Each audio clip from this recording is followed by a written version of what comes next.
ओम गणेशाय नमः। ओम नमः शिवाय। मैं निखिल ज्योतिष आचार्य आप सभी का मेरे चैनल पर पुनः स्वागत करता हूं। आशा करता हूं कि आप सभी स्वस्थ होंगे। महादेव की कृपा आप सभी पर सदैव बनी रहे। ये वीडियो सिंह यानी कि लियो के लिए अत्यंत विशेष है, क्योंकि यह वीडियो है नवंबर 2024 के मासिक राशिफल के बारे में। कैसा रहेगा नवंबर का महीना सिंह के लिए। मेरा मासिक राशिफल प्रमुखतः जीवन की मुख्य चीज़ों पर आधारित होता है, जैसे कि सामान्य विश्लेषण, career, business, income, investment, love life, married life, students और सेहत। और इसके साथ ही वीडियो के अंत में कुछ विशेष उपाय भी बताता हूं, जिसके करने से महीने की सकारात्मकता में वृद्धि अवश्य होती है। यदि आपकी लग्न राशि या चंद्र राशि सिंह है, दोनों ही गाइडेंस के लिए इस राशिफल को अवश्य देख सकते हैं। जहाँ से आपको ज़्यादा सूट करता है वहाँ से देखिए। टेक्निकली अलग अलग राशिफल नहीं बन सकते कि आप बोलें कि मेरी लग्न राशि सिंह है तो अलग बनाइए, चंद्र राशि सिंह है तो अलग बनाइए।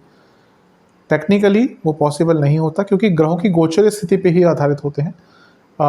जहाँ से आपको रिलेट ज़्यादा करता है, सूट करता है, वहाँ से देखिए। मेरा व्यक्तिगत मानना है लग्न राशि भारतीय ज्योतिष का आधार है, वहाँ से देखेंगे तो अच्छा है। नहीं पता इनकेस तो चंद्र राशि से देख सकते हैं, या जैसे मैंने कहा जहाँ से आपको रिलेट करता है। शुरू करते हैं सामान्य विश्लेषण से। ये महीना एक सकारात्मकता की अनुभूति लाएगा और स्थिरता लाएगा। कारण क्या है कि इस महीने बहुत सारे राशि परिवर्तन नहीं हो रहे। सितंबर में बहुत कुछ हुआ, अक्टूबर में बहुत कुछ हुआ। सितंबर में ग्रहण लगा, अक्टूबर में ग्रह वक्री हुए, बृहस्पति वक्री हुए, मंगल नीच के हो गए, सूर्य नीच के हो गए, बहुत कुछ और घटा। लेकिन ये महीना थोड़ी स्थिरता लाएगा क्योंकि केवल दो ही ग्रह राशि बदल रहे हैं, शुक्र और सूर्य। ग्रहों की स्थितियां बदलेंगी, शनि मार्गी हो जाएंगे, वो आपके लिए अच्छा है, क्योंकि वैसे आपके शत्रु ग्रह हैं, वक्री चल रहे थे तो जीवन को और भी रोक दिया होगा। और बुध वक्री हो जाएंगे महीने के अंत में, तो महीना थोड़ी स्थिरता प्रदान कर रहा है। शुरू हम लग्न से ही करते हैं हमेशा की तरह। लग्न पर किस ग्रह का प्रभाव है? किसी और ग्रह का नहीं रहेगा, लेकिन शनिदेव का रहेगा। तो शनिदेव का प्रभाव लग्न पर अभी भी करीबन नवंबर की बात करें तो नवंबर, दिसंबर, जनवरी, फरवरी, मार्च 5 महीने तक और शनिदेव आपके लग्न को देखेंगे।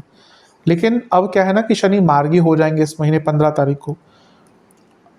शनि की विशेषता या बड़े ग्रहों की विशेषता ये होती है, गुरु, राहु, केतु, ये थोड़ा पहले से ही अगली राशि का प्रभाव देना शुरू कर देते हैं।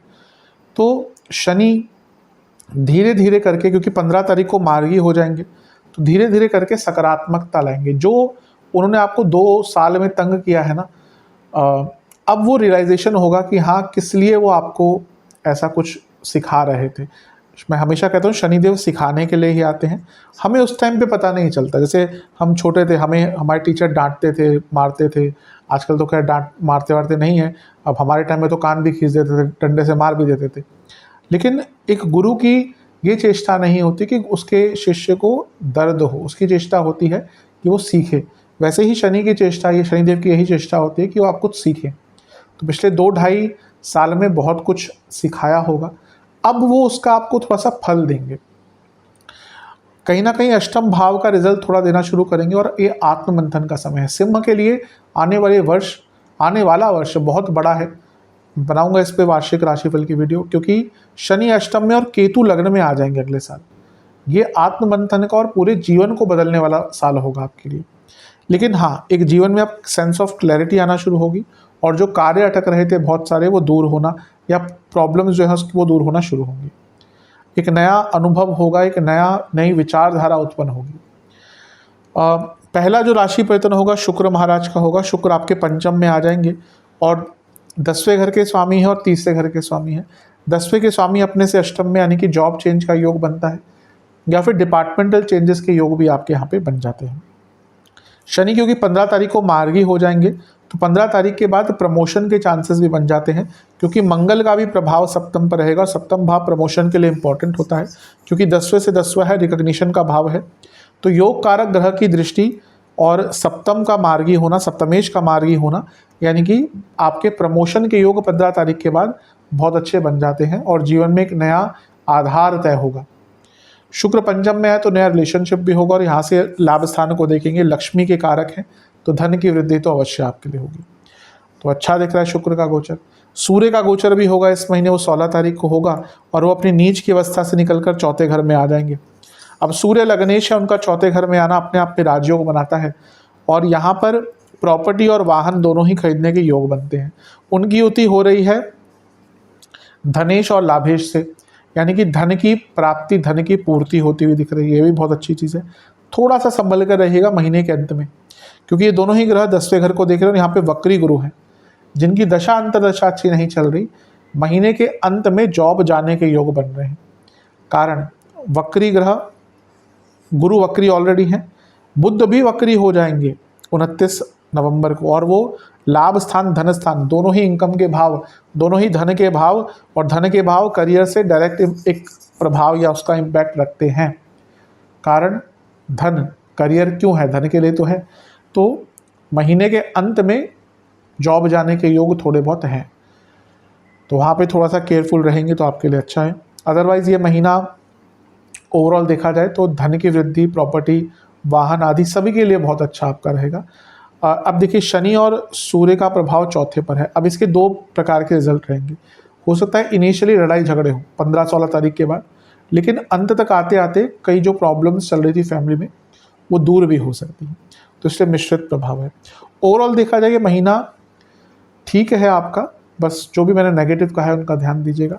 योग कारक 12वें घर में है, तो विदेश संबंधित कार्यों में आपको सफलता मिलेगी, और 12वां घर अंत दिखाता है, तो कई चीज़ों का अंत करके नया आरंभ करने का भी मौका आपको प्राप्त होगा। तो ओवरऑल जैसे मैंने कहा महीना ठीक है। जो भी, हाँ, इमोशनल लाइफ पे ध्यान दीजिएगा, क्योंकि सूर्य का चौथे घर में आना और चौथे के स्वामी का नीच का होना ये कभी कभी बताता है कि इमोशनल लाइफ में आपकी डिस्टर्बेंस आ सकती है। अदरवाइज महीना ठीक है। विशेष प्रेडिक्शन, बहुत ज़्यादा बदलाव लाने की कोशिश मत कीजिएगा। प्लानिंग, आत्ममंथन का समय अच्छा है, इम्प्लीमेंटेशन थोड़ा बाद में। आपको सलाह मशवरा बहुत मिलेगा, थोड़ा सा नेगेटिविटी से निकलने का भी मौका मिलेगा। इमोशनली जैसा मैंने कहा डिस्टर्बिंग रह सकता है कभी कभी, लेकिन ओवरऑल नहीं रहेगा ऐसा। आपको कोई गुरु की प्राप्ति भी हो सकती है इस महीने। गुरु मिलना बहुत मुश्किल है, लेकिन कोई सलाह, कोई गुरु तुल्य व्यक्ति आपको प्राप्त हो सकता है। आपको चीज़ों को छोड़ना आ जाएगा, जिसको आज के टाइम में त्याग करना आ गया ना, वो वस्तुओं का हो या इंसानों का, वो व्यक्ति खुश रहता है। अचीवमेंट्स का मौका है, अपने आप को एक्सपेंड कर पाएंगे। कुछ लॉस हुआ था उससे निकलने का मौका मिलेगा, एक नई शुरुआत करने का मौका आपको इस महीने मिलता हुआ दिख रहा है। नेगेटिव क्या होगा, सेहत पर थोड़ा बुरा प्रभाव पड़ सकता है और सरकारी कार्यों में बाधाएं आ सकती हैं। क्रिएटिविटी तो रहेगी, लेकिन ओवर क्रिएटिविटी तंग करेगी।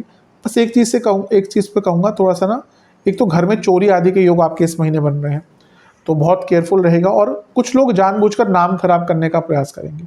इन दोनों ही चीज़ों पर विशेष ध्यान देना है। करियर की तरफ चलते हैं। करियर के लिए मिश्रित महीना है। कारण क्या है ना कि देखिए 10वें घर में गुरु वक्री हो गए। अब जो जॉब चेंज आदि करना चाह रहे हैं उनके लिए फिर भी ठीक है, अष्टमेश है, लेकिन जिनकी जॉब ठीक ठाक चल रही थी उनके लिए अच्छा नहीं रहेगा। अष्टमेश का यहाँ पे आना, वक्री हो जाना, अचानक से बॉसेस से प्रॉब्लम, मैनेजमेंट से प्रॉब्लम, आपसे गलतियाँ होने की संभावना बहुत बढ़ जाती है। अच्छी चीज़ है कि शुक्र देख रहे हैं 9 तारीख तक अपने ही भाव को। जैसे ही शुक्र निकलेंगे वहीं से आपके करियर में ना प्रॉब्लम स्टार्ट हो जाएंगी। मैंने थोड़ा सा अंकित किया था सामान्य में, उस टॉपिक को छुआ था। अब सूर्य भी यहाँ पे आ जाएंगे 16 तारीख तक। अब देखिए क्या है कि बुध देख रहे हैं जो धनेश हैं, लाभेश हैं, तो पैसा बढ़ना वो सब ठीक है, लेकिन मैंने कहा ना जिनकी कुंडली अच्छी नहीं है, अभी दशांतर अच्छी नहीं चल रही है, महीने के अंतिम भाग में प्रॉब्लम बहुत आ सकती है। अगर आपकी कंपनी में ले ऑफ्स चल रहे हैं, कंपनी की स्थिति अच्छी नहीं है, प्रॉब्लम चल रही है, मैनेजमेंट बदल रही है, बहुत केयरफुल रहेगा, क्योंकि महीने के अंत में अचानक से जॉब जाने के योग बन सकते हैं। मैंने पीछे भी कहीं पे किसी चीज़ में अंकित किया, तो कई लोगों ने बोला कि उनकी जॉब गई। आई थिंक बुध के वक्री होने पे या ग्रहण, मुझे याद नहीं, लेकिन कई लोगों ने उसमें कहा था कि हमारी जॉब गई, और यहाँ पे वैसा ही योग बन रहा है। बुध बहुत खतरनाक ग्रह है, क्योंकि ये वक्री बहुत बार होते हैं और अचानक से उथल पुथल। मैं हमेशा कहता हूँ, देखने में छोटा लागे घाव करे गंभीर, वैसे हैं बुध। कहते हैं कि 2 हफ्ते का गोचर है, नहीं, अचानक से रिजल्ट अगर कोई देने वाले ग्रह ना, बुध और चंद्रमा है, जो अचानक चीज़ों को बदल देते हैं। बड़े ग्रह तो फिर रहते हैं, धीरे धीरे रिजल्ट देते हैं। बुध और चंद्रमा ये दिनों के अंदर, चंद्रमा तो घंटों में और बुध तो दिनों में चीज़ें बदल देते हैं। तो यहाँ पर महीने के अंतिम भाग में थोड़ा केयरफुल रहने की आवश्यकता है। प्रमोशन आदि के योग बन रहे हैं। मैंने कहा ना सबकी जॉब नहीं जाएगी ऑब्वियसली, लेकिन अगर आपका समय अच्छा नहीं चल रहा, दशा अंतरदशा अच्छी नहीं है, शनि की ही अंतरदशा है, बृहस्पति की अंतरदशा है, आपकी शुक्र की दशा अंतरदशा है, अगर शुक्र कुंडली में बहुत पीड़ित है, तो यहाँ पर चंद्रमा की है, तो यहाँ पे जॉब जाने के योग आपके महीने के अंत में बन जाते हैं। थोड़ा सा केयरफुल रहेगा। विशेष प्रेडिक्शंस सपोर्ट रहेगा आपको इन केस थोड़ी प्रॉब्लम भी आती है। अगर आपका व्यवहार अच्छा है तो वो आपको इस महीने काम देगा। कुछ रिस्क लेना है, चेंज करना है, वो महीने के 20 तारीख से पहले ही लीजिएगा। अपना व्यवहार अच्छा रखेंगे तो और भी अच्छा है। कई चीज़ों को पूरा भी कर पाएंगे, कार्यों को पूरा कर पाएंगे, अपने स्किल्स भी दिखाने का मौका मिलेगा और थोड़ा बहुत कॉन्फिडेंस भी बढ़ेगा। नेगेटिव, जैसे मैंने कहा, एक जॉब जाने के योग महीने के अंत में है। मेंटली बहुत एग्जॉस्शन रहेगी, पुरानी गलतियां करते हुए दिख रहे हैं, गलतियां दोहराते हुए दिख रहे हैं। बल्कि ठीक है, गलतियां सबसे होती है, लेकिन अब घर में कोई गलती होती है तो लोग नज़रअंदाज कर देते हैं। अब प्रोफेशनल लाइफ में एक बार करेंगे तो लोग कहेंगे ठीक है, दूसरी बार वार्निंग देंगे, तीसरी बार कौन सुनेगा। तो यहाँ पर और षड्यंत्र भी होता हुआ दिख रहा है। अगर आप बड़ी पोस्ट पे है ना स्पेशली, और कंपनी की स्थिति अच्छी नहीं है, केयरफुल रहिएगा, क्योंकि महीना अंत में जाते जाते एक झटका देकर जा सकता है। थोड़ा सा केयरफुल रहने की आवश्यकता है। बिजनेस के लिए महीना अच्छा है। सप्तम में शनि मार्गी हो जाएंगे, तो जो रुकावटें आ रही थी वो दूर होंगी। नया कुछ करने का मौका भी मिलेगा। मंगल की दृष्टि भी है, मंगल योग कारक हैं तो काम बनेंगे। हाँ, खर्चे बढ़ेंगे, मंगल नीच के हैं 12वें घर में, लेकिन पैसा भी भरपूर आएगा। शुक्र भी लक्ष्मी स्थान में आ जाएंगे 9 तारीख को, और लक्ष्मी स्थान या पंचम भाव सप्तम से 11वां है, ये भी अच्छा है। और सूर्य की भी स्थिति थोड़ी ठीक हो जाएगी, लग्नेश हैं, तो जब वो सप्तम से केंद्र में आएंगे 10वें में, तो ये भी अच्छा है। सरकारी कार्य दूर होंगे, सरकारी बाधाएं दूर होंगी। लेकिन महीने के अंत में केयरफुल रहना है। बुध वक्री हो जाएंगे। बुध क्या है, लिखा पढ़ी के कारक है, अदालती कार्रवाई। कोई अदालती कार्रवाई चल रही है, कोई नोटिस सर्व हुआ है, कोई पुराना टैक्स का केस चल रहा है, कोई पुराना लीगल केस चल रहा है, वो महीने के अंत में आपको तंग कर सकता है। अच्छा, गुरु का प्रभाव सप्तम से 10वें पे है और सप्तम से 4थे पे भी है। फैमिली बिजनेस करते हैं तो बहुत केयरफुल रहेगा। कार्यों को ना डिले मत कीजिएगा, क्योंकि वैसे ही नॉर्मली आपके कार्य डिले होंगे, तो अपनी तरफ से डिले मत कीजिएगा, क्योंकि पूरी व्यवस्था ही ऐसी होगी कि कार्य डिले होंगे। तो यहाँ पर अपनी तरफ से आपको लेजीनेस नहीं दिखानी। अदरवाइज महीना आपका ठीक ही है। विशेष प्रेडिक्शन, पैसा बहुत आएगा, रुका पैसा आता हुआ दिख रहा है। फंडिंग भी दिख रही है फॉरेन से, अगर आपको चाहिए, कहीं और से इन्वेस्टर चाहिए। खर्चे होंगे, लेकिन खर्चे अच्छी चीज़ों के लिए होंगे। धन बढ़ेगा, भाग्य का साथ, ट्रांसफॉर्मेशन का मौका मिलेगा, चेंजेस का मौका मिलेगा। अपने बिजनेस को समझ पाएंगे, इमोशनली स्ट्रांग हो पाएंगे बिजनेस के संदर्भ में। अच्छे निर्णय लेने की क्षमता रहेगी। भाग्य का और सौभाग्य का, दोनों का ही साथ आपको प्राप्त हो रहा है कि धन भी मिलेगा और चीज़ें जो रुकी हुई थी वो भी पूर्ण होंगी। और ऊर्जा भी आपकी बहुत अच्छी रहेगी मंगल और शनि के कारण। लेकिन ये हमेशा कंस्ट्रक्टिव डिस्ट्रक्टिव होते हैं, इसलिए खर्चा कभी कभी बहुत बढ़ सकता है, ज़्यादा ओवर एंथुजियास्टिक हो सकते हैं, पार्टनर से लड़ाई झगड़े हो सकते हैं, और कार्यों में डिले होना भी आपको नुकसान देकर जाएगा। तो इन सारी ही चीज़ों पर ध्यान देने की आवश्यकता है। चलते हैं इनकम, इन्वेस्टमेंट और एक्सपेंसेस की तरफ। जहाँ तक इनकम की बात है, ठीक ठाक महीना, पैसा आएगा ही, उसमें कोई प्रॉब्लम नहीं दिख रही। शुक्र लक्ष्मी स्थान में आ जाएंगे 9 तारीख के बाद, और भी अच्छा है, ठीक है, धन के लिए ठीक है महीना। इन्वेस्टमेंट की बात करें, शुरुआती 10 दिन बिल्कुल नहीं, बीच के 10 दिन ठीक हैं, अंतिम 10 दिन भी नहीं, बीच के 10 दिन में इन्वेस्टमेंट अच्छा रहेगा। खर्चे तो बढ़ेंगे, मैंने शुरू में ही कहा था।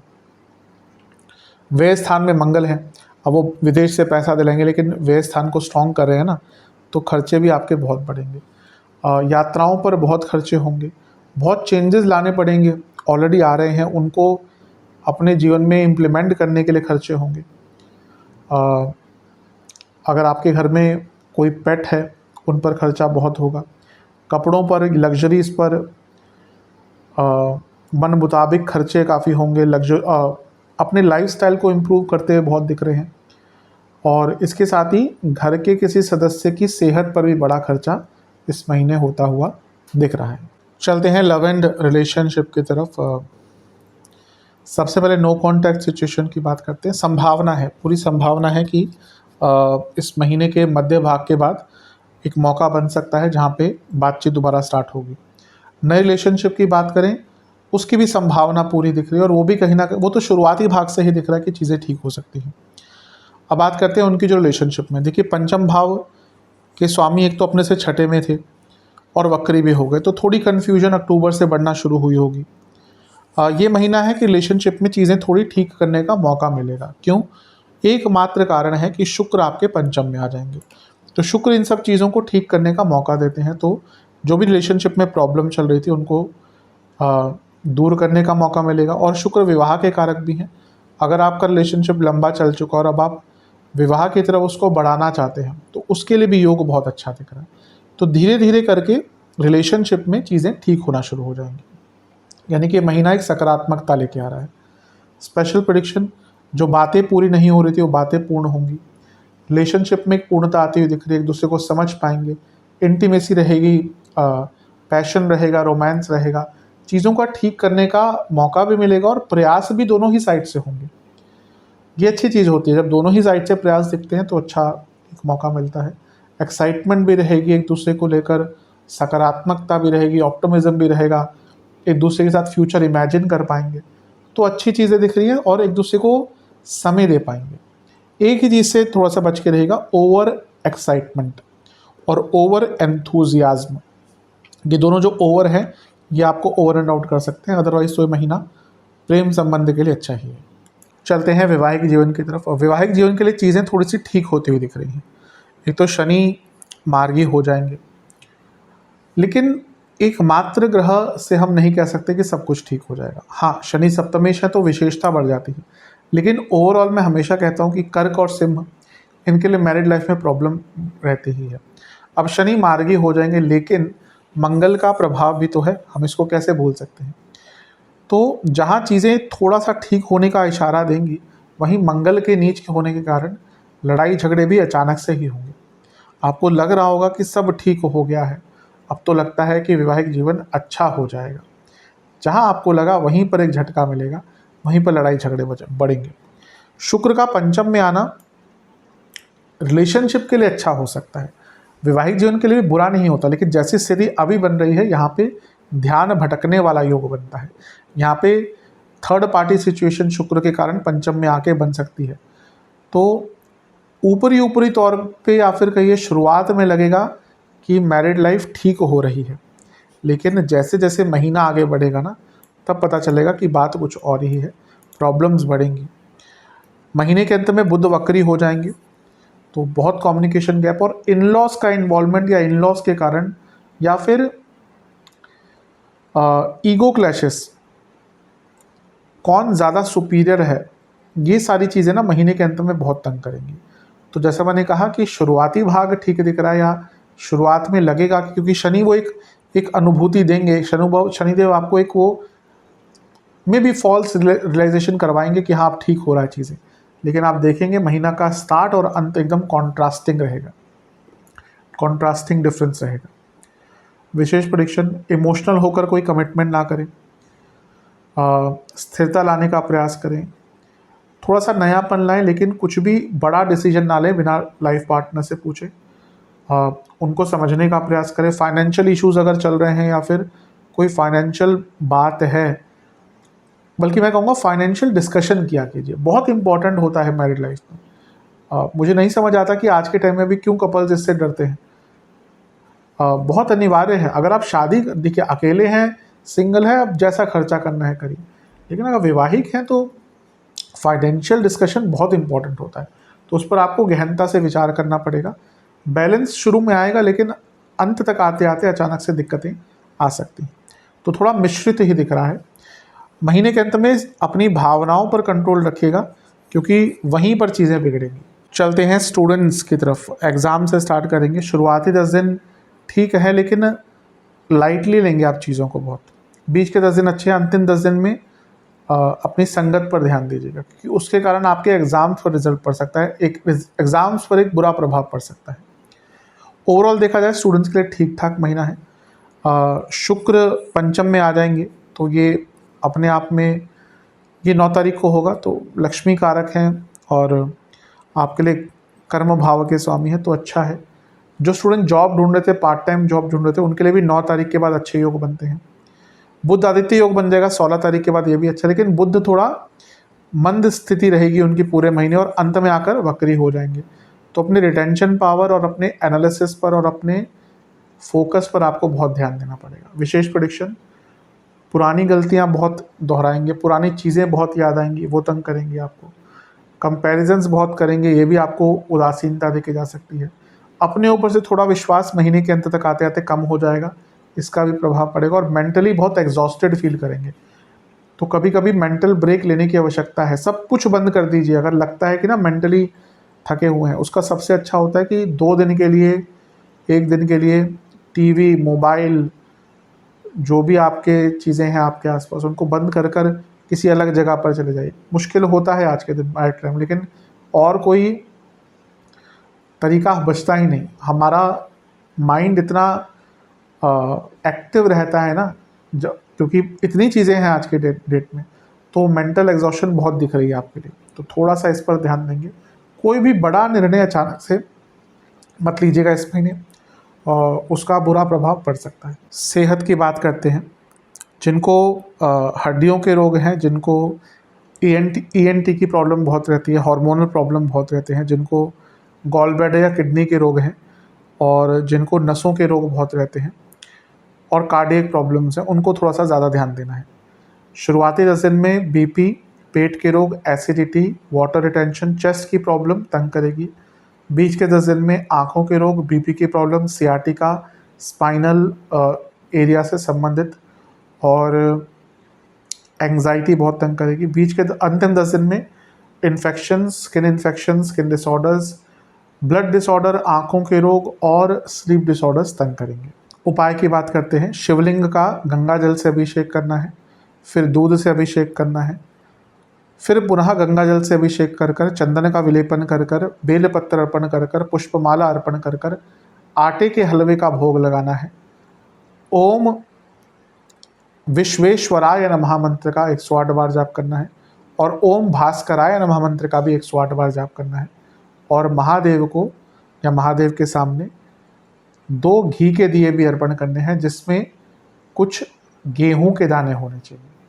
ये उपाय कर लेंगे, अवश्य महीना आपका अच्छा जाएगा। आशा करता हूँ वीडियो काम आएगी। चैनल पर नए हैं, सब्सक्राइब कीजिए, वीडियो को लाइक कीजिए।